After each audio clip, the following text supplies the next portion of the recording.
we're going to have the pleasure and honor now of speaking to Jim Learning. Mr. Learning, you're on the air.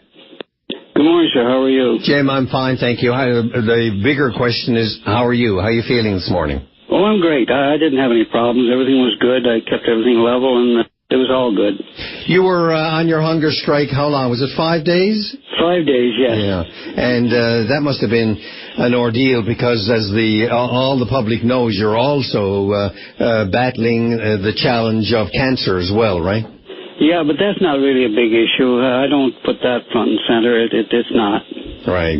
I've had that for 18 years, so... Is that right? And I've never treated it, so it's not doing a big thing to me, no. Okay, so you're... I don't know if it's going to go anywhere or not. I never let them touch me in that regard because, well, we don't have a cure for cancer except the poison, so I don't go there. Right. I just do lifestyle. Yeah, anyway, so you're battling it off. Anyway, what's on your mind today, Jim? Go right ahead, sir. My point is, I wanted to call to thank all the people who supported me across the territory, and then, of course, the island, too. We have a lot. Facebook reflected a lot of that, and right across the country, actually. It was really quite moving. Right.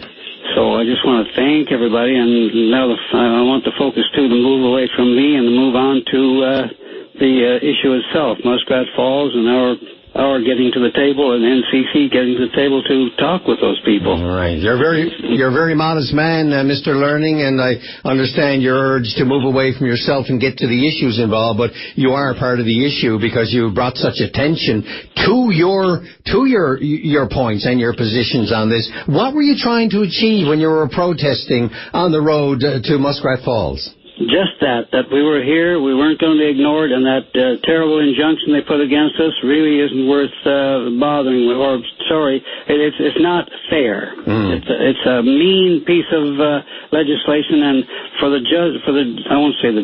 system to use precedence as St. John's Airport just in a strike situation against our cultural rights, it's not a fair measure, I don't think. And, well, I know it isn't a fair measure, so we can go against that injunction as if it meant something to us in our fight for freedom on all of this. So you're saying your cultural heritage, your cultural rights that people have been trying to deprive you of, or at least not accord to you properly for years and years, you're saying that overrides, that trumps, you might say, the law of the land. You're determined to make sure that your cultural heritage is what you're trying to do? Yes, probably more to the point, that is the law of the land, that we be recognized. Gotcha, yeah. Section 35, not trying to trump it, that is.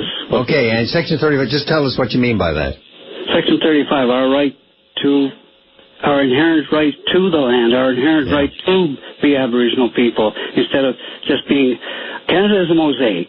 We are a part of that mosaic. Yeah. Yet we can be Irish, we can be French, we can be Scottish, but as soon as we say we're Aboriginal, that's a battle. Why is that a battle? You know, it's silly because we've let it be that way. I guess because the Aboriginal peoples of Canada have been horrendously deprived of what they had for thousands of years by European settlers, and I guess that's why I would put them in a different, your rights in a different position from someone coming from France and coming to Canada or England or something. I mean, you were here when we all arrived. The Europeans arrived. Certainly our matriarchal side was, yes, absolutely. And we have to respect that and pull back and then be somebody again, because it's just a shame that this country has to be torn apart to us and them when, in fact, this could all be done in a civil way. Jim? I mean, we have to learn to get to the table. Well, that's a lesson. Give us a chance to get there.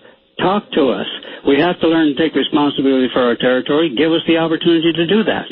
Jim, you mentioned the matriarchal side, and that, of course, brings us into the point about the Métis nations and their rights and so on. And you have formed yourself into a community council, which is, to my mind, a great move. I mean, there's a community council and what that means. But what about people who say all over Newfoundland and Labrador, look, I got all kinds of heritages. I got First Nations genes in me from my mother and my father. I've got Inuit, I got Innu, I got Mi'kmaq, maybe Beothuk. I mean, I've got European and so on. Why should Métis people in Labrador have more rights or more heritage recognized than any other people? What do you say to that?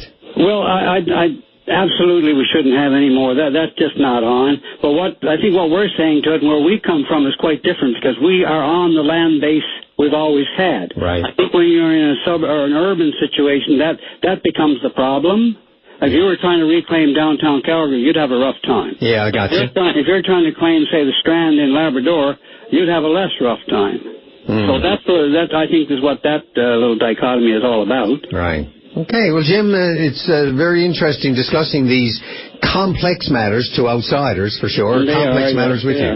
The other thing, I mean, you sound as if you're determined not to give up. I mean, is there going to be further if people get an Alcor and people get injunctions against you, and maybe you'll be dragged off to jail again? Oh, absolutely. I mean, this is a fight that we have to win, and we will win. I mean, the other side can fight as hard as they want, but they can't fight the basic fundamental fact that we are here, have rights to this land, and we have a say in it. We share it. Right. So that's it. No, we can't back away from this fight. And what is it what would cause you to be satisfied? What do you want from the government of Newfoundland, government of Canada, anyone else for that matter? What do you want to receive that would satisfy you and say, okay, we're content now, or at least we're satisfied now, and you can go ahead with Muskrat Falls? Is that a possibility? Well, the details, of course, is not for me to decide, but we need to be included in the process. That's what we want initially. Where it all goes after that is up to my leaders. All right. So what you're saying is the refusal to negotiate properly, the denial of a proper process, I should say, is what's really unfair and wrong in this situation. It speaks to itself, doesn't it? Yeah. Well, listen, Jim, thanks very much. Stay in touch.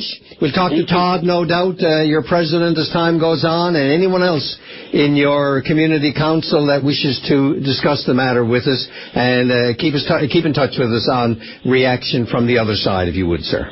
Great. Thank you very much. Thanks, Jim. Bye. All the best. Bye-bye. Jim Learning, dragged off to jail under an injunction, which Nalcor, I do believe, got from the court, and went into a hunger strike and succeeded in bringing profile to this. But he's obviously undeterred by any of it, and going to continue on, as are his compatriots, I am sure.